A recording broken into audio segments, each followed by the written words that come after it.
ফরিদপুরের আলীপুর ব্রিজের উপর একটি পরিত্যক্ত ব্যাগ দেখতে পেয়ে প্রশাসনকে জানালে ঘটনাস্থলে আইনশৃঙ্খলা বাহিনী এসে নিরাপত্তা জোরদার করে।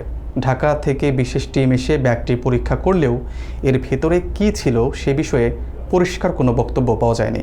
ফরিদপুর সদর থানার পক্ষ থেকে এটিকে ককটেল বোমা বলে ধারণার কথা জানানো হলেও বিষয়টি নিয়ে ভিন্ন ভিন্ন তথ্য ছড়িয়ে পড়েছে। বিস্তারিত থাকছে ডেস্ক রিপোর্টে। ফরিদপুর শহরের গুরুত্বপূর্ণ আলীপুর ব্রিজের উপর একটি পরিত্যক্ত ব্যাগ পড়ে থাকতে দেখে স্থানীয়রা প্রশাসনকে খবর দিলে এলাকায় চাঞ্চল্য সৃষ্টি হয়।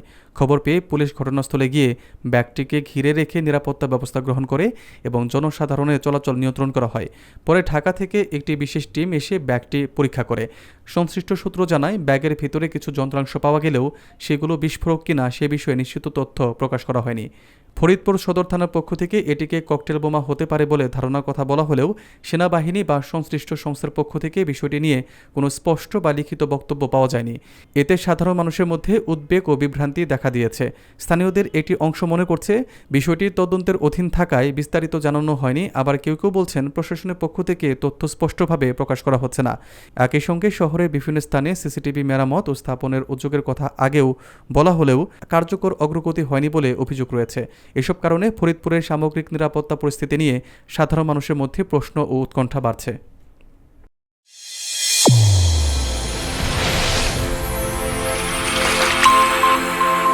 চ্যানেল A1 হৃদয়ের স্পন্দন।